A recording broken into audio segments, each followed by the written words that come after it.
Halo teman-teman, mungkin sudah banyak dari antara teman-teman yang sering mendengar istilah sekami. Bahkan bisa jadi bahwa kalian sudah biasa mengikuti kegiatan sekami di tempat asalmu, di parokimu. Tapi sudah tahukah kalian apa sebenarnya itu sekami?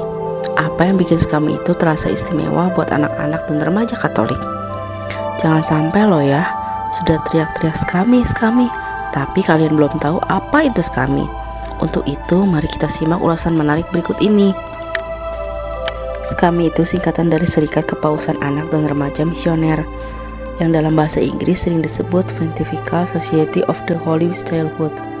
Sedangkan dalam bahasa Latin dinamakan Pontificium Opus Sancta Infantia.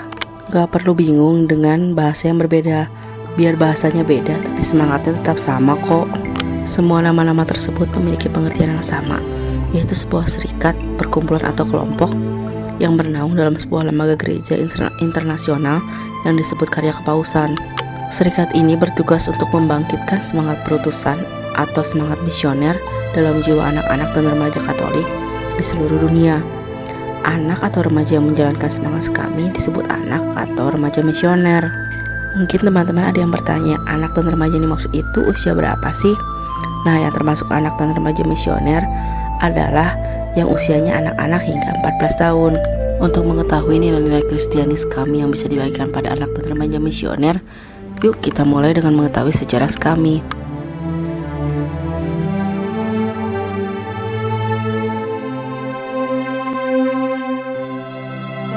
Ternyata kami lahir di Prancis.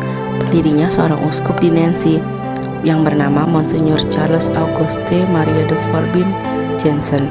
Panjang ya namanya, supaya mudah mengingatnya, kita cukup memanggilnya Monsignor Charles. Pada 19 Mei 1843, dalam sebuah pertemuan keuskupan, Monsignor Charles mendirikan serikat anak-anak misioner dengan nama Serikat Kanak-kanak Suci. Awalnya serikat ini bersifat lokal, hanya bergerak di lingkup keuskupannya. Namun pada 3 Mei 1922, Paus Pius ke-11 memberi status kepausan. Namanya berubah menjadi Serikat Kepausan Anak-anak Misioner. Kantornya pun tidak lagi di Prancis, melainkan di Roma. Mari kita kenal semangat dan moto SKAMI. Moto SKAMI adalah Children Helping Children, anak menolong anak. Sedangkan semangat SKAMI adalah 2D 2K, doa, derma, kurban, dan kesaksian.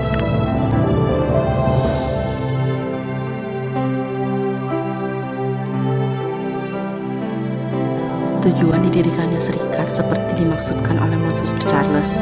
Perkumpulan ini bertujuan untuk mendampingi anak dan remaja agar mereka hidup dengan jiwa misioner, yakni semangat untuk diutus membagikan kebaikan.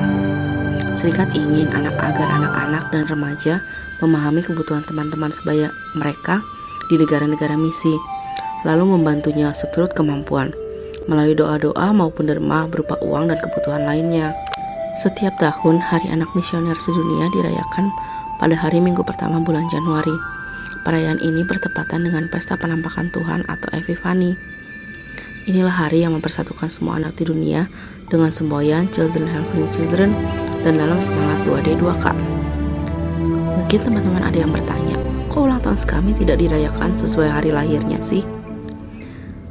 Iya teman-teman, dipilihnya perayaan pada Pesta Penampakan Tuhan karena pelindung SKAMI adalah kanak-kanak Yesus. Pada awal penjelasan tentang SKAMI, ada sebuah lembaga yang disebutkan, yaitu Karya Kepausan. Karya Kepausan ialah sebuah lembaga gerejani yang bersifat internasional, pusatnya berada di Roma, yakni bernaung di bawah Lembaga Kepausan Kongregasi Suci untuk penginjilan bangsa-bangsa. Disebut Karya Kepausan karena merupakan suatu lembaga yang membantu Bapak Paus dan seluruh gereja dalam mewartakan kabar gembira atau Injil ke seluruh dunia. Anggota Karya Kepausan meliputi Dewan Harian dan Dewan Umum yang mencakup semua gereja di negara-negara seluruh dunia.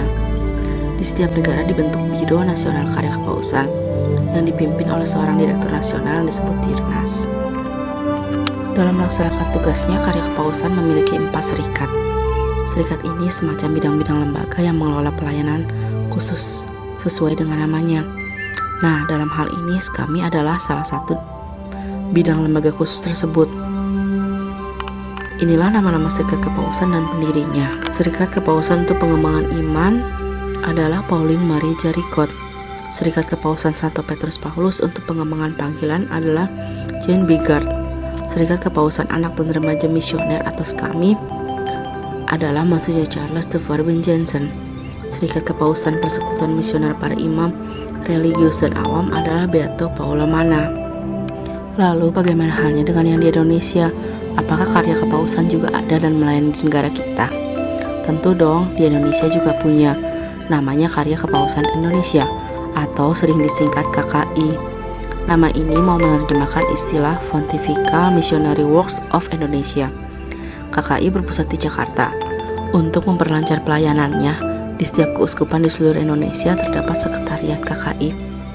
Pemimpin KKI di setiap keuskupan disebut Direktur Diosesan atau lebih dikenal dengan nama Dirdios KKI. KKI keuskupan bekerja untuk membantu Bapak Uskup dalam menyebarkan semangat misioner di hati umat. Untuk itulah Dirdios KKI ditunjuk dan diangkat langsung oleh Bapak Uskup. Hayo, kamu tahu tidak siapa nama Dirdios KKI di keuskupan kita? Ya, namanya adalah Pastor Petrus Maman Suparman OSC.